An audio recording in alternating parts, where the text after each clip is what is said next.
সুপ্রিয় দর্শক, আপনাদের সবাইকে স্বাগত জানাচ্ছি চ্যানেল জেড আয়োজিত নিয়মিত সংবাদ বিশ্লেষণ অনুষ্ঠান জেড ফোকাসে। আপনাদের সঙ্গে আছে আমি সাইদ খান। আলোচনার জন্য প্রতিদিনের মতো আজও আমাদের সাথে একজন অতিথি রয়েছেন। আমাদের সাথে স্টুডিওতে উপস্থিত আছেন দৈনিক মানব জমিন পত্রিকার কূটনৈতিক সংবাদদাতা, বিশেষ সংবাদদাতা মিজানুর রহমান। মিজান ভাই, আপনাকে স্বাগত জানাচ্ছি। দর্শক, জেড ফোকাসে আমরা প্রতিদিনই দিনের উল্লেখযোগ্য খবর ধরে বিশ্লেষণ করে থাকি, অতিথির মুখ থেকে ব্যাখ্যা বিশ্লেষণ শুনে থাকি। আজও আমাদের হাতে বেশ কয়েকটি গুরুত্বপূর্ণ খবর রয়েছে। এর মধ্যে ইতিমধ্যে আপনারা জানেন যে বাংলাদেশের সাথে ভারতের যে সীমান্তে যে উত্তেজনা, সেটির কিছু কিছু জায়গায় ভারত একতরফাভাবেই কিছু কিছু সিদ্ধান্ত নিয়েছে। যেমন ভারতে স্থলবন্দর দিয়ে বাংলাদেশের তৈরি পোশাক সহ বেশ কিছু পণ্য প্রবেশের নিষেধাজ্ঞা দিয়েছে এবং সেভেন সিস্টারের সঙ্গে তাদের বিকল্প যোগাযোগের যে একটি রাস্তা, সেটি মিয়ানমারের হয়ে সেভেন সিস্টারে যাবে, সেই প্রকল্পের অনুমোদন দিয়েছে ভারত। এছাড়াও এই মুহূর্তে রাজনৈতিক নানান মেরুকরণ চলছে এবং পররাষ্ট্র মন্ত্রণালয়ও নানান ধরনের এক ধরনের চাপ বলা যায়, সেই চাপ মোকাবেলা করতে হচ্ছে। সব বিষয় নিয়ে আলোচনা শুনবো। মিজান ভাই, আপনি কূটনৈতিক একজন সংবাদদাতা হিসেবে প্রতিবেশী রাষ্ট্র যদি এরকম সিদ্ধান্ত নেয় যে স্থল বন্দর দিয়ে সব ধরনের রপ্তানি বা পণ্য আনা নেওয়া বন্ধ করে দেয়া, এটি অর্থনীতি এবং কূটনীতি দুই ভাষাই আপনি একটু ব্যাখ্যা করুন। ধন্যবাদ আপনাকে। আমরা যে জায়গাটাতে আলোচনা করতে শুরু করতে পারি সেটা হচ্ছে যে আপনার সঙ্গে ভারতের সম্পর্কটার এই মুহূর্তে কোন অবস্থানে আছে। ভারতের সঙ্গে আমাদের সম্পর্কটা সবসময়ই একটা টানাপোড়েনের মধ্য দিয়ে যাচ্ছে। গত 8 মাস ধরে, আগস্টে এটা শুরু হয়েছে, সেটার বহিঃপ্রকাশ আমরা পরবর্তীতে অনেকগুলো সিদ্ধান্তের প্রেক্ষিতে আমরা দেখছি। এইরকম যে ভারত বিকল্প সড়ক বানাবে সেভেন সিস্টার্সে যাওয়ার জন্য এবং সেটাকে বাংলাদেশকে বাইপাস করে, এবং আপনি যেটা বললেন যে সীমান্তে যে ধরনের উত্তেজনা চলছে, এগুলো অপ্রত্যাশিত ছিল না। এগুলা আসবে কারণ হলো সম্পর্কটা যখন খারাপ হয়, বিশেষ করে পলিটিক্যাল রিলেশনশিপটা যখন খারাপ হয়, তখন এইটার বহিঃপ্রকাশ ঘটে এই সমস্ত উদ্যোগের মধ্য দিয়ে। তো সুতরাং এটা অনাকাঙ্ক্ষিত বা অপ্রত্যাশিত ছিল না, এটা অনেকটা প্রত্যাশিত ছিল যে এরকম অ্যাকশন ইন্ডিয়া নেবে। সেক্ষেত্রে আমাদের তো কূটনৈতিক প্রিপারেশন আছে মনে হয়। আমাদের দিক থেকে সেটা আত্মসমালোচনার জায়গা থেকে যদি আপনি বলেন, তাইলে আমি এভাবে বলতে পারি, আমাদের আসলে খুব যে প্রিপারেশন আমাদের মধ্যে আছে তা কিন্তু না। আপনি দেখেন, আমাদের পররাষ্ট্র মন্ত্রণালয় যেই জায়গা থেকে যে ফরেন পলিসিটা আমরা এখানে মেনটেন করি, একটা তৃতীয় বিশ্বের দেশ হিসাবে বাংলাদেশের ফরেন পলিসি কোনো প্ল্যান পরিকল্পনা নেওয়ার খুব একটা সুযোগ থাকে না, বিকজ অফ তৃতীয় বিশ্বের একটা দেশ বা উন্নয়নশীল একটা দেশের ফরেন পলিসিতে রুটিন রিলেশন মানে ঘুম থেকে উঠে, মানে সারা রাতে যা জমা হয়, ঘুম থেকে উঠে পররাষ্ট্র মন্ত্রণালয়কে সেইটাকেই ফেস করতে হয়, সেই বেটিংটাই করতে হয় সারাদিন, যে সারাদিনে যা নাজিল হইল। সেই জায়গা থেকে আপনি নতুন করে বাংলাদেশের কোনো কিছু করার এখানে নেই। কিন্তু এখানে আমরা একটা অ্যাক্টিভ পলিসিটা, যেটা আপনি পতিত স্বৈরাচারের স্বৈর শাসনের আমলেও আমরা দেখেছি, নানা রকম ঘাত প্রতিঘাত, নানা রকম জিনিস আসছে, কিন্তু পররাষ্ট্র মন্ত্রণালয়কে আমরা একটা ফোকাল পয়েন্টে, আমরা মাঝে মধ্যে বা বেশিরভাগ সময় আমরা পররাষ্ট্র মন্ত্রণালয়কে একটা ফোকাল পয়েন্টে তাদেরকে পেয়েছি। কিন্তু এই বিপ্লবোত্তর সময়ে আপনি এত রক্ত, এত আঁকা মানুষের এত স্যাক্রিফাইসের পরে আমরা যে পরিবর্তনটা পেলাম, সেখানে আমরা কেন যেন একটা হযবরল অবস্থা দেখছি। এটা কি নেতৃত্বের দুর্বলতা? এটা কি আমরা কি সবাই অন্যদিকে আমাদের অ্যাটেনশনটাকে নিয়ে নিয়েছি? কিন্তু না, কিছু কিছু জায়গায় তো বলা হচ্ছে যে আমাদের ফরেন মিনিস্ট্রি আগের চেয়ে বেশ শির দ্বারা উঁচু করে দাঁড়িয়েছে। শির দ্বারা উঁচু করে দাঁড়িয়েছে, সেইটা আপনি সীমান্তে 2-1টা অ্যাকশন আপনি দেখতে পাচ্ছেন ইন্ডিয়ার সাথে। মানে যেই জায়গাতে আমরা বর্ডাউন করতাম আগের সরকারের আমলে, একটা জায়গায় আমাদের পলিসিটা ছিল যে আমরা অনেক কিছুতে ইন্ডিয়াকে আমরা অনেক বেশি ফোকাস দিতাম, এবং ইন্ডিয়ার সাথে কেন যেন আমাদের এক ধরনের মানে আমরা নতজানু পররাষ্ট্রনীতি, যেটা আপনি বলতে পারেন, সেই জায়গাতে আমরা মানে সিদ্ধান্ত গ্রহণের ক্ষেত্রে এটা আগের সরকারের একটা পলিসি ছিল যে তারা ইন্ডিয়াকে ডিল করত। এখন ওই জায়গাতে তারা ইন্ডিয়ার সাথে এক ধরনের তারা তাদের মতো করে একটা বন্ধুত্বের আবহে তারা বিষয়টাকে ডিল করার চেষ্টা করতো, যেটা বাইরে থেকে দেখা যেত যে এটা এক নতজন পররাষ্ট্রনীতি। সেই জায়গাতে আমরা কিছু দৃশ্যমান অ্যাকশন দেখতে পেয়েছি সীমান্তে, যে জায়গাতে বাংলাদেশ একটু স্ট্রংলি তার অবস্থান ব্যক্ত করেছে। কিন্তু আপনি যদি দেশের অভ্যন্তরীণ অবস্থা দেখেন, আপনার পররাষ্ট্র মন্ত্রণালয়, আমাদের পররাষ্ট্র মন্ত্রণালয় এই মুহূর্তের যে অবস্থা, সেটা হচ্ছে একটা হযবরল অবস্থা, যেটা আমরা কদিন আগেও আমরা এই হেডলাইনটাই করেছি, যেটা হযবরল অবস্থা। এটা আসলে ঠিক আমরা কি করছি, কোথায় আছি, সেই জিনিসটা আপনি পাবেন না।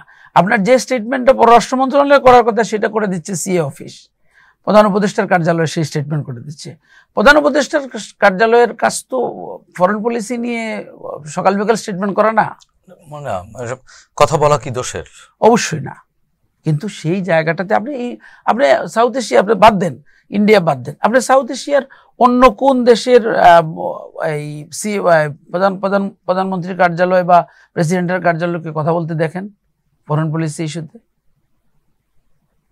ওটা প্রত্যেকটা রাষ্ট্রের একটা ডিসেন্সি থাকে, এবং সেই জায়গাটা আপনি যার যেখানে কথা বলার দরকার সেই কথা বলাটা ওইটাই সঙ্গত, ওটাই উচিত। তাইলে আপনার জিনিসটাকে আর এই হিজিবিজি বা এই হযবরল অবস্থায় আপনি দেখবেন না। হযবরল শুধু কথা বলার কারণে কি হযবরল মনে হচ্ছে? নানা রকম অপিনিয়ন থাকতে পারে। এই মুহূর্তে রাষ্ট্র একটা বাজে সময় পার করছি আমরা, তো এই বাজে সময়ের মধ্যে যদি প্রধান উপদেষ্টা কনসার্ন হয়, সেটা তো আসলে অত বেশি দোষ। আমি দোষের কথা বলছি না, কিন্তু আমি ডিসেন্সি। কিন্তু এতেই কি হযবরল লেগে যায়? আপনি ফরেন মিনিস্ট্রির পররাষ্ট্র মন্ত্রণালয়ের যে ফোকাল পয়েন্টের মানে যে জায়গায় পররাষ্ট্র মন্ত্রণালয় থাকার কথা, সেটাতে পররাষ্ট্র মন্ত্রণালয় আছে কি? নেই। কেন নেই? নানা রকম অভ্যন্তরীণ সিদ্ধান্তের কারণে। কিন্তু এটা নেই, এটা তো একটা মানে কি বলা যায়, এটা একটা রেটরিকের মতো যে নেই। তো কি নেই? আমি তো বলবো আছেটা কি। আপনার পররাষ্ট্র সচিবকে নিয়ে আপনি যে নিউজগুলো দেখছেন, আপনি দেখেন আপনি যদি ওনাকে যদি বাদ দেওয়ার সিদ্ধান্ত হয়, তাহলে সেটা একটা স্মুথ প্রক্রিয়া, এটা যাওয়া উচিত। এটা সকালে আমরা শুনছি ওনাকে আজকে শেষ অফিস, পত্রপত্রিকা লিখছে যে আজকে শেষ অফিস, অথচ উনি এখন অফিস করছেন। তো ওনাকে প্রথম কথা হলো যে ভদ্রলোককে আমি অপছন্দ করতে পারি বা আমার মানে তার সমালোচনা করতে পারি, গঠনমূলক সমালোচনা, কিন্তু তাকে নিয়ে এই যে সকাল বিকাল নানা রকম গুজব ছড়ানো হচ্ছে, এবং এটা পররাষ্ট্র মন্ত্রণালয় থেকে ছড়ানো হচ্ছে। কারা ছড়াচ্ছে? তার কলিগরাই ছড়াচ্ছে। এতে তাদের লাভ কি? এগুলো হচ্ছে এই যে বিপ্লবোত্তর সময়ে যে অস্থিরতা বিরাজ করছে, এটা অস্থিরতার লক্ষণ। সেগুনবাগিচা আপনি বলতে পারেন এখন এটা অস্থির অবস্থার মধ্যে দিয়ে যাচ্ছে। আপনি বাংলাদেশের ফরেন পলিসি বাস্তবায়ন করবেন, এটা কি মানে এটি কি শুধুমাত্র সিএ অফিস কথা বলবার কারণে? না না, শুধু সিএ অফিস কথা বলবার কারণে না, এটা সরকারের, এটা ওভারঅল সরকারের এই কোথায় যেন এটা ঘাটতি আছে, এই কোথায় যেন সমন্বয়ের একটা অভাব লক্ষ্য করা যাচ্ছে। সেই সাংবাদিক হিসেবে আপনার অনুসন্ধিৎসু মন কখনো কি খুঁজতে চেয়েছে যে আসলে কোথায় ঘাটতি আছে, ঘাটতিটা কি? আপনি কি খুঁজে পেয়েছেন? আমি যেটা বুঝি সেটা হচ্ছে যে নেতৃত্বের এখানে একটা মানে নানা মুনির নানা মত হয়ে গেছে। পররাষ্ট্র মন্ত্রণালয়ে একজন পররাষ্ট্র উপদেষ্টা আছেন, পররাষ্ট্র বিষয়ক একটা কমিটি করা হয়েছে, নিয়োগ সংক্রান্ত একটা কমিটি করা হয়েছে, সেটাতে আবার 5 জন উপদেষ্টা এবং সহকারীকে মিলে এটা একটা উচ্চ পর্যায়ের একটা কমিটি নিয়োগ দেবে, এরা উচ্চ পর্যায়ের নিয়োগগুলো এটা দিবে। এখন আবার একজন বিশেষ সহকারীকে নিয়োগ দেওয়া হয়েছে, ওনার নিয়োগটা হয়েছে কিন্তু ওনার চেয়ার নাই, উনি বসবেন কোথায় এটা এখনো ঠিক হচ্ছে না। এটা নিয়ে এটা মানে নিজেদের মধ্যে একটা কাদা চুরাচুরি অবস্থা। তো এই যদি আপনার ভিতরকার অবস্থা থাকে সরকারের, সেইখানে আপনি বাইরের সাথে ডিল করবেন কোথায়? এই যে জাপানের সরকারের তো আন্তরিকতায় ঘাটতি নেই। আন্তরিকতা দিয়ে তো সব হয় না। আপনি জাপানের সাথে এফওসি করবেন, আপনার প্রধান উপদেষ্টার সফর আছে সামনে, আপনি জাপানের সঙ্গে আগের দিন বললেন যে আমাদের এফওসি স্থগিত, এফওসিতে লিড করতে হয় ফরেন সেক্রেটারিকে। ফরেন সেক্রেটারি যখন দেখলেন যে উনি গেলে আবার এক ধরনের সমালোচনা হবে, উনি আবার যেতে পারবেন কি পারবেন না, অনুমতির বিষয়ে ওনার আবার চেয়ার থাকে কিনা, উনি স্থগিত করে দিলেন। দিল্লি জাপানের সাথে আপনি একটা চিঠি পাঠিয়ে দিলেন, পরের দিন আবার এটা রিভাইভ করা হলো, আরেকজনকে রিপ্লেস করা হলো। এই যে অবস্থাটা, এই যে অনিশ্চয়তা, এই যে জাপানের সাথে আপনি ডিলে যে ঘাটতিটা হতো, জাপানের কাছে আপনার মুখটা থাকলো কই, বাংলাদেশের পজিশনটা কই গেল? এফওসি কিন্তু ঠিকই আরেকজনকে রিপ্লাই, ওটাই আলোচনার ভিত্তিতে এই চিঠিটা না দিয়ে সেটা পাঠা করা যেত। 15 তারিখে লাস্ট এফওসিটা কিন্তু 15 তারিখেই হলো, কিন্তু এর মধ্যে একটা নেগেটিভ বার্তা গেল আপনার জাপানের কাছে যে বাংলাদেশে এই অবস্থা। এটা আমরা অন্যান্য দেশের ক্ষেত্রে করি। হঠাৎ করে এই যে ইসাকদার, পাকিস্তানের পররাষ্ট্রমন্ত্রী বাংলাদেশে আসার কথা ছিল, পাকিস্তানের অভ্যন্তরীণ ইন্ডিয়ার সাথে টেনশনের কারণে হঠাৎ করে এটা স্থগিত হলো। এটা হতে পারে, কিন্তু নিজেদের মধ্যে কামড়াকামড়ির কারণে এবং নিজেদের মধ্যে সমন্বয়হীনতার কারণে আপনি জাপানের মতো একটা দেশের সঙ্গে আপনি ডিল করার ক্ষেত্রে এটা নেতিবাচক বার্তা দিলেন তাদেরকে। এটা আমাদের জন্য সুখকর না। তো সেক্ষেত্রে এখানে স্থিরতা ফিরবে কিভাবে? এটা ফিরবে অবশ্যই সরকারের মধ্যে সমন্বয়টা খুবই জরুরি। কিন্তু এতে তো প্রধান উপদেষ্টার কার্যালয় বা প্রধান উপদেষ্টার এখানে কি বা করার আছে? প্রধান উপদেষ্টার কার্যালয়ে একজন মানে প্রধান উপদেষ্টাই তো সরকারের মূল লোক। প্রধান উপদেষ্টা, সে প্রধান উপদেষ্টার কার্যালয়টাকেই তো এই সমন্বয়টা করতে হবে এবং ফরেন মিনিস্ট্রিকে ফোকাল পয়েন্টে রাখতে হবে। ফরেন মিনিস্ট্রি সমন্বয় করার দায়িত্ব তো ফরেন অ্যাডভাইজারের। পররাষ্ট্র উপদেষ্টার এখানে অবশ্যই দায় আছে, পররাষ্ট্র উপদেষ্টার দায় নেই আমি সেটা বলছি না, কিন্তু এখানে সমন্বয়টা করতে হবে প্রধান উপদেষ্টার দপ্তরকেই। কারণ পররাষ্ট্র মন্ত্রণালয় তো স্বাধীনভাবে সব সিদ্ধান্ত নেয় না, সরকারের সিদ্ধান্ত ফরেন পলিসি বাস্তবায়ন করে পররাষ্ট্র মন্ত্রণালয়। কিন্তু সেই মন্ত্রণালয়ের সমন্বয়ের দায়িত্ব তো তাদের এখানে কিভাবে বাস্তবায়ন করা যায়। অফিসে একজন বিশেষ সহকারী আছেন, তাকে নিয়োগ দেওয়া হয়েছে, তার জায়গাটা কোথায় কি হবে।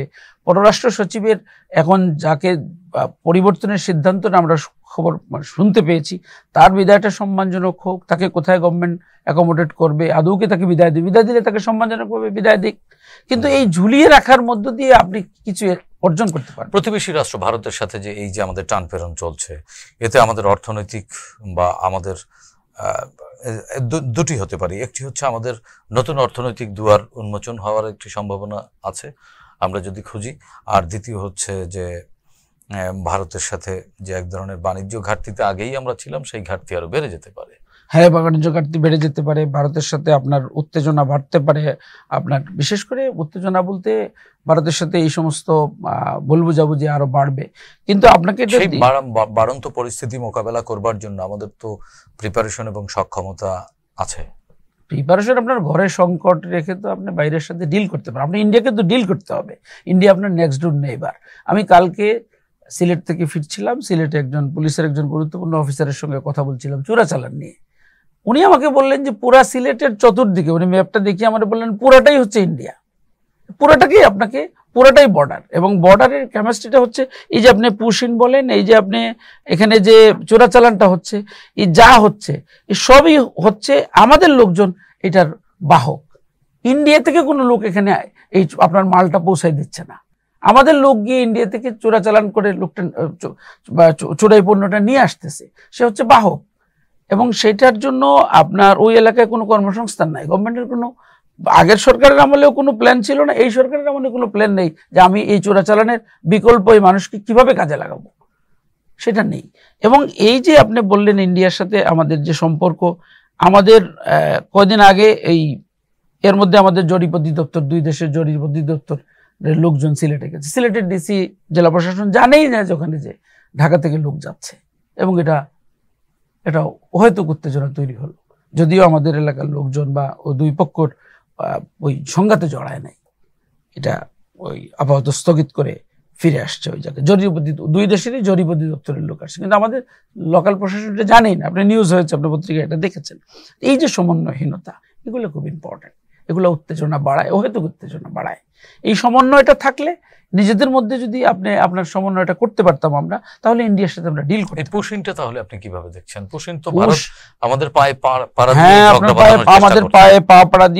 পাড়া দিয়েই কাজটা করছে ইন্ডিয়া, কারণ ইন্ডিয়ার সাথে আপনার পলিটিক্যাল সম্পর্কটা ভালো যাচ্ছে না। এই পলিটিক্যাল সম্পর্কটা যে ভালো যাচ্ছে না, এটা ফরেন অফিস শুরুর দিকে যেভাবে প্রোঅ্যাক্টিভ ছিল, যেভাবে চেষ্টা ছিল, নরেন্দ্র মোদীর সঙ্গে বা আমাদের চিফ অ্যাডভাইজারের মিটিংয়ের একটা চেষ্টা ছিল, আপনি দেখেছেন জাতিসংঘে আমরা এটা চেষ্টা করেছি, পরবর্তীতে আমরা ব্যাংককে এটা সফল হয়েছি। এই প্রতিবেশী দেশের সাথে আপনার এই টানাপোড়েন থাকবে, কিন্তু এই কথাবার্তা, আলাপ আলোচনা এগুলো এগুলো থাকতে হবে। এটাই তো ডিপ্লোমেসি। আপনার সঙ্গে সীমান্তে আপনার উত্তেজনা থাকবে, কিন্তু আলাপ আলোচনার মধ্য দিয়ে এটা নিষ্পত্তি হবে। আর আপনার নেক্সট ডোর নেইবার যার সাথে আপনার এটা বদলাইতে পারবেন না আপনি, বা আমরা বদলাইতে পারবো না এই জিনিসটা। সেক্ষেত্রে আপনার কি মনে হয় যে আমাদের এখান থেকে যে পালিয়ে গেছে ফ্যাসিস্ট, সেই ফ্যাসিস্টদেরকে পুনর্বাসনের জন্য ভারত এগুলো করছে ইন্টেনশনালি এরকম? হ্যাঁ, ভারতের এরকম আমরা শুনি, নানা রকম জিনিস আমরা দেখতে পাচ্ছি। সেক্ষেত্রে সেই বিষয় নিয়ে আমাদের সরকার তো আলোচনা করছে ভারতীয় কর্তৃপক্ষের সাথে। তো আমাদের এখানে আপনি তো নিজে আমাদের রাজনৈতিক দলগুলোর মধ্যেও তো এটি নিয়ে এটির বিরুদ্ধে যে এক ধরনের ঐক্য থাকতে হবে, সেই ঐক্য তো নাই। আমাদের দুর্ভাগ্য হচ্ছে, আপনি দেখেন ইন্ডিয়ান প্রভাবটাকে, আপনি নিজে সাংবাদিক, আমাদের রিপোর্টার্স ইউনিটিতে ইলেকশন হতো, সেই ইলেকশনের ক্যান্ডিডেট কে হচ্ছে, আমরা সেই জায়গায় ইন্ডিয়া কাকে সাপোর্ট দিচ্ছি আমরা সেই আলোচনা করি। আমাদের দৈন্যতা, আমাদের ইন্ডিয়ান এম্বাসি কি করতেছে, ইন্ডিয়ানরা কি চায়, আমাদের পররাষ্ট্র সচিবের পরবর্তী পররাষ্ট্র সচিব কে হচ্ছেন, সেইটা ইন্ডিয়ান চাওয়া পাওয়ার বিষয় নিয়ে আমাদের কথা শুনতে হয়। ঘুম থেকে উঠে আমরা এটা শুনি যে ইন্ডিয়া কি চাচ্ছে, এই জিনিসটা অনেকে এখানে এখনো অ্যাড্রেস করা হচ্ছে, এখনো। এরপরে আপনার নির্ভরশীল, আমাদের দৈন্যতা দেখেন, আমরা সব জায়গাতে আমরা হয় নিজেরা ইন্ডিয়াকে টেনে আনি, অথবা আমরা ইন্ডিয়ার উপস্থিতি বা ইন্ডিয়ার যে প্রভাবটা সেইটা আমাদের উপরে আছে, এটা একদিনে আপনি কমাতে পারবেন না। আরেকটা কথা বলি, যে কথাটা একটু আগে বলছিলাম, যে আপনার বর্ডারে এই আপনার লোক গিয়ে ওই দেশ থেকে পণ্য নিয়ে আসছে, কিন্তু পুশিংটা কি, পুশিংটা তো তারাই করছে, ভারতীয় কর্তৃপক্ষ। বলছি আপনার লোক গিয়ে নিয়ে আসছে পণ্য, ওদের লোক কিন্তু আপনার এখানে পণ্য পৌঁছে দিচ্ছে না। এই যে নির্ভরশীলতা, এখন বর্ডারে এরকম একটা অবস্থা থেকে আপনি কতটুকু বা তার সঙ্গে ডিল করতে পারেন। এরপরে আমরা এই নির্ভরশীলতা একদিনে তৈরি হয় নাই, এটার জন্য শুধু শেখ হাসিনা দায়ী না, এটার জন্য এর আগের সরকার দেখেন আপনি, এর আগের স্বৈরশাসক জেনারেল হোসেন মোহাম্মদ এরশাদ বা এর আগের সরকারগুলোর অবস্থান দেখেন। আমরা 52 বছরে দিনে দিনে আমরা ওই ইন্ডিয়ার প্রতি আমাদের নির্ভরশীলতা বেড়েছে। আপনার চিকিৎসার জন্য আপনার ইন্ডিয়াতে আমরা গিয়েছি, আমাদের ভিসার জন্য আমরা ইন্ডিয়াতে ওই থার্ড কান্ট্রি ভিসা নিতে হয়, তাদের প্রতি আমাদের এই নির্ভরশীলতা, আপনি এইটা 52 বছরের নির্ভরশীলতা, এই নির্ভরশীলতাকে আমরা বেরোতে পারছি না। আমাদের প্রচুর লোক ইন্ডিয়া পালিয়ে গেছে, ইন্ডিয়া চাইলেই আমাদের উপর প্রভাব বিস্তার করতে পারে, এই লোকগুলোকে পুশব্যাক করে, পুশিন করে। এই পুশিনটা তাদের হাতে রেডিমেড আমাদের নাগরিকরা আছে ওখানে, এটা আমরা জানি, আপনিও জানেন, তারা চাইলেই এটা ব্যাক করতে পারে, এবং এটা আমাদের উপরে প্রেশার হবে।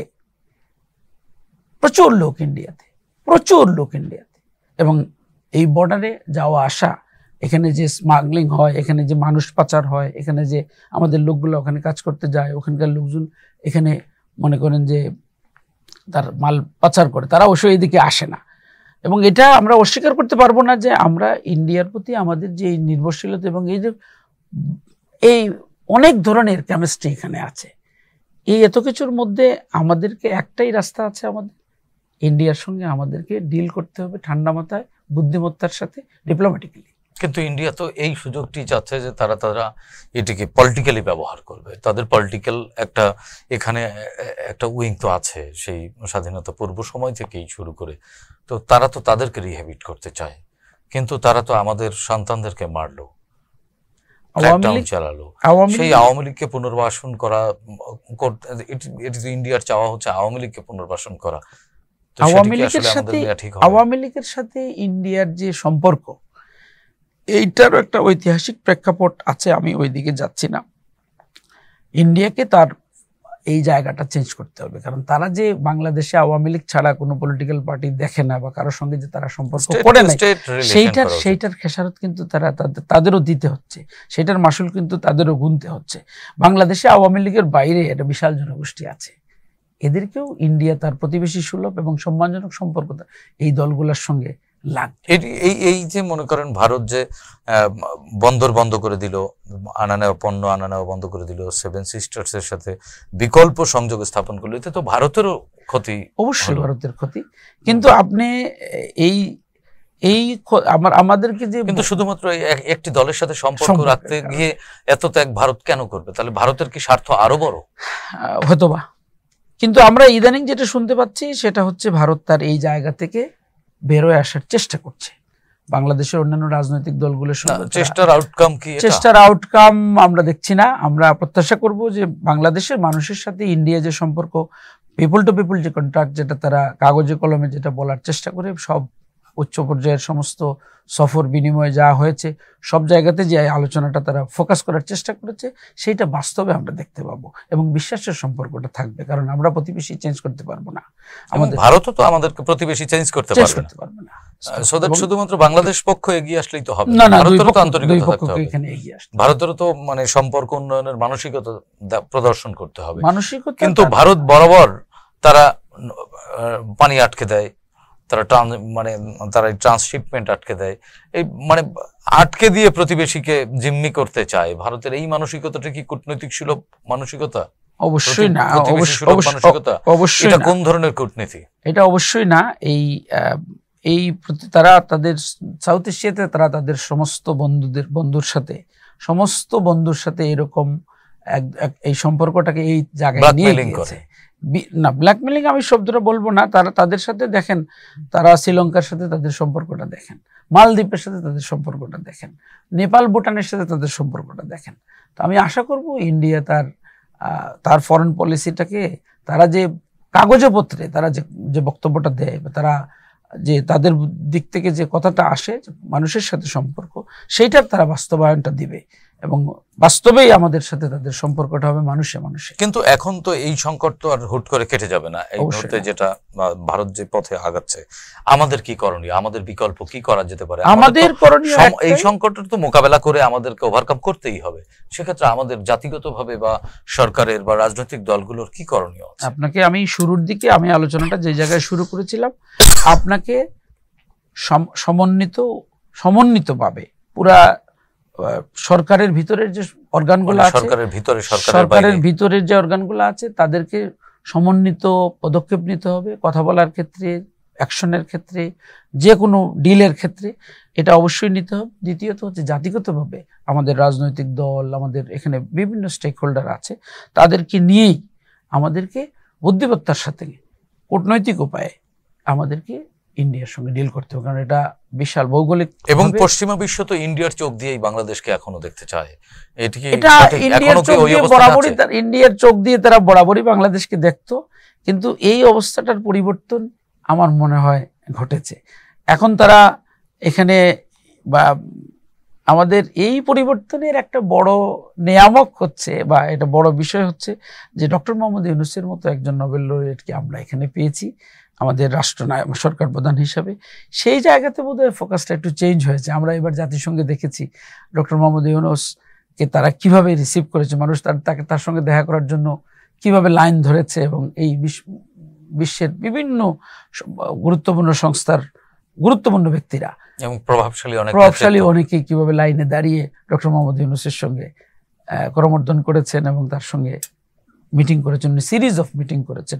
তো এই ফোকাসটা বোধহয় একটু চেঞ্জ হচ্ছে এবং হয়েছে।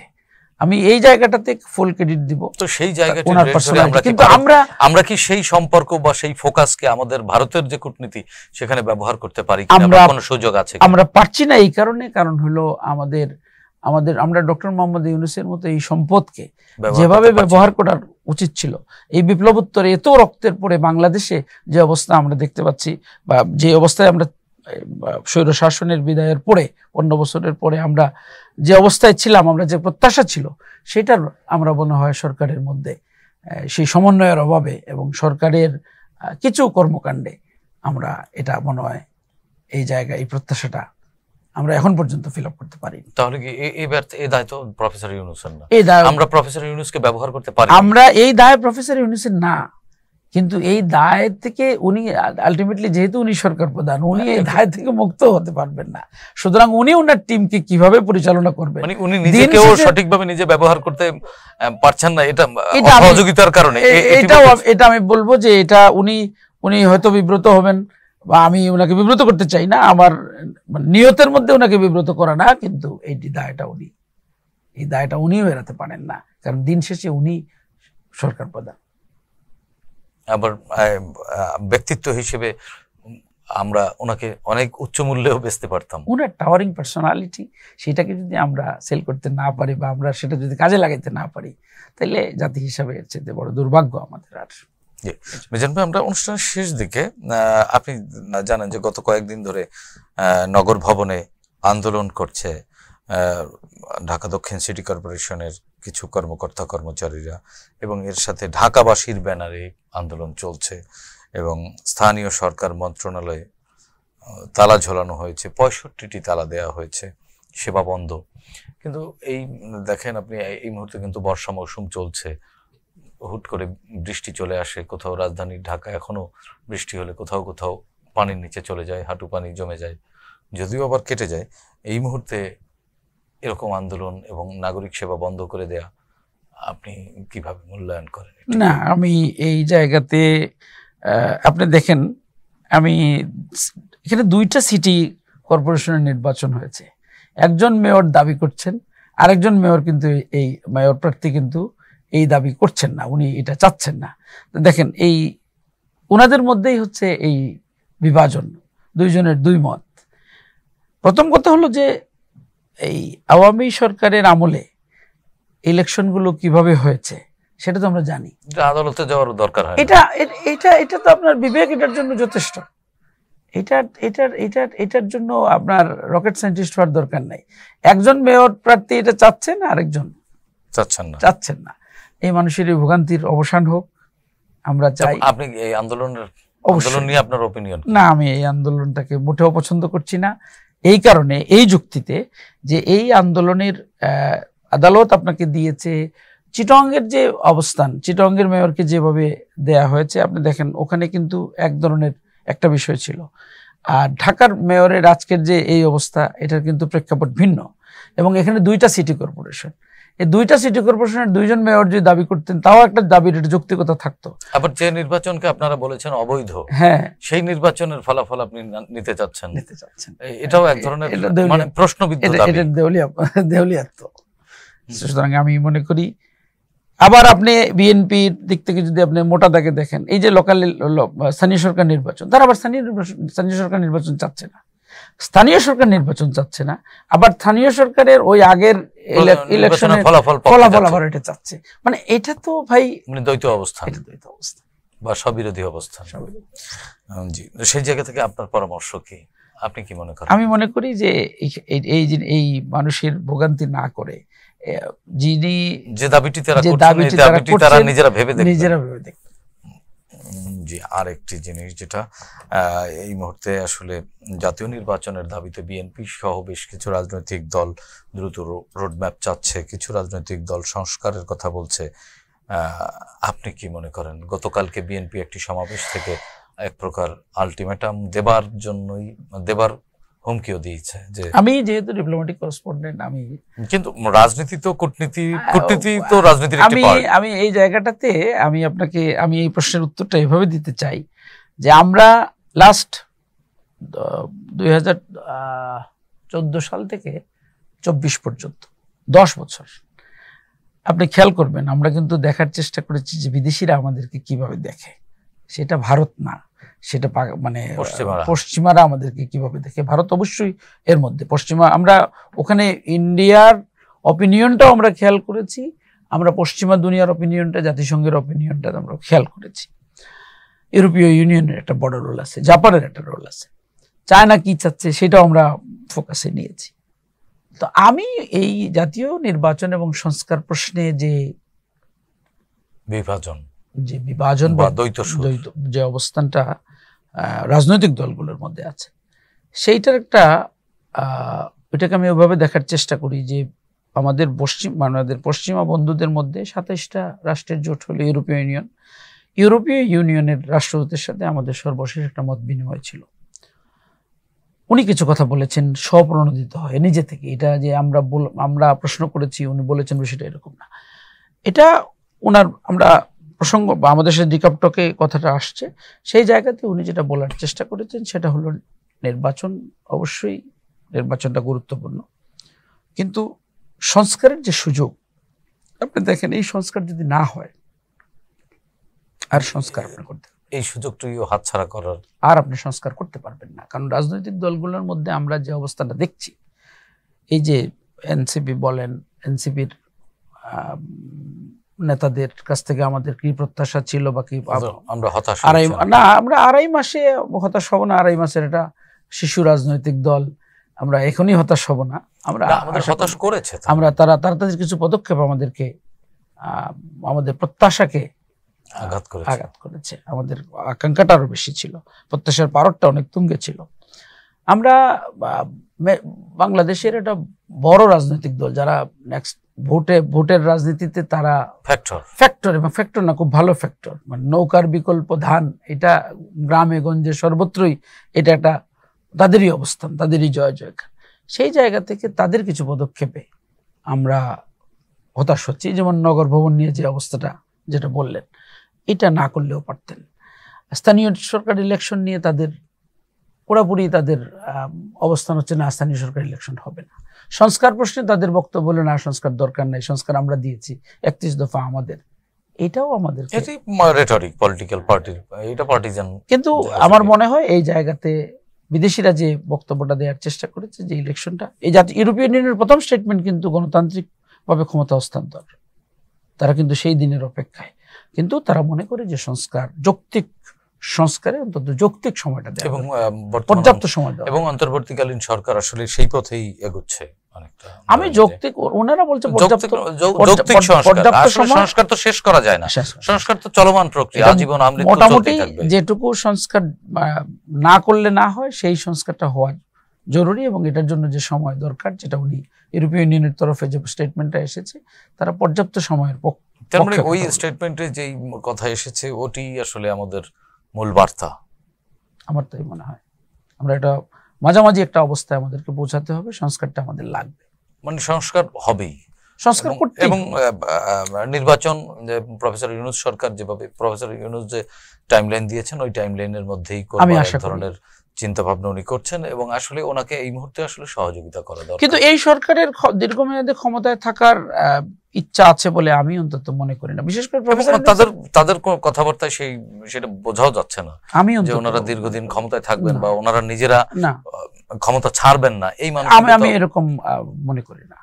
আমার মনে হয় তাদেরকে তাদের যে টাইমলাইন তারা দিয়েছে ওর মধ্যে তারা ইলেকশন দিবে, বরং চাপাচাপি করলে ইলেকশনটা আগে দিয়ে তারা বাড়ি চলে যাবে, এতে কেওয়াটিক একটা সিচুয়েশনের মধ্যে রাষ্ট্র ক্ষতিগ্রস্ত। এমনিতেই আমরা ক্ষতির মধ্যে আছি, আমরা নিজেদের মধ্যে এত অবিশ্বাস, এত ভুল বোঝাবুঝি। আমার মনে হয় গভর্নমেন্টের উপরে যদি যেভাবে রাজনৈতিক দলগুলো, বিশেষ করে যারা ক্ষমতার সিঁড়িতে অপেক্ষমান, তারা যেভাবে ইলেকশন চাচ্ছে এবং যেভাবে চাপ তৈরি করতে সরকারের উপরে, সেই জায়গাতে যারা যাদেরকে আমরা দৃশ্যপটের বাইরে দেখছি, যে বিশাল শক্তি, যে সরকারকে আমরা এই দেশ থেকে আন্দোলনের মুখে যে সরকার পালিয়েছে, সেই তারাও ওখানে ফুয়েল দিবে এবং সেই জায়গাটাতে গভর্নমেন্টকে এটা অস্থির অবস্থার মধ্যে নিয়ে যাবে। আমার মনে হয় তখন গভর্নমেন্ট ছেড়ে দিয়ে বাড়ি চলে যাবে এবং বাংলাদেশ এটা কেওয়াটিক সিচুয়েশনের মধ্যে দিয়ে যাবে, এবং দিন শেষে কিন্তু রাষ্ট্রটাই ক্ষতিগ্রস্ত এবং জনগণ ভুগতে হবে। জি, ধন্যবাদ মিজান ভাই আপনাকে। প্রিয় দর্শক, আমরা বিশ্বাস করি আসলে সামান্য স্বার্থের জন্য বা সামান্য মোহের জন্য আমরা যেন জাতিগতভাবে কোনো হুমকির মুখে না পড়ি, এবং প্রফেসর ইউনূস সরকার বা প্রফেসর ইউনূসের নেতৃত্বে যে অন্তর্বর্তীকালীন সরকার রয়েছে, সেই সরকার যতটুকু সংস্কার না করলেই নয়, সেই সংস্কার যাতে শান্তিপূর্ণভাবে নির্বিঘ্নে করতে পারে, সেই জন্য রাজনৈতিক দলগুলোরও আরও আন্তরিক এবং সহযোগিতা করবার মানসিকতা নিয়ে এগিয়ে এসে গণতন্ত্রের যে যাত্রার প্রত্যাশা আমরা করছি, যে স্বপ্ন আমরা দেখছি, সেই স্বপ্ন পূরণে যাতে সারথি হিসেবে সবাই ঐক্যবদ্ধভাবে পাশে থাকে, সেই প্রত্যাশা ব্যক্ত করে আজকের মতো এখানে শেষ করছি। সবাই ভালো থাকুন, সুস্থ থাকুন, চ্যানেল জেডের সঙ্গেই থাকুন। খোদা হাফেজ।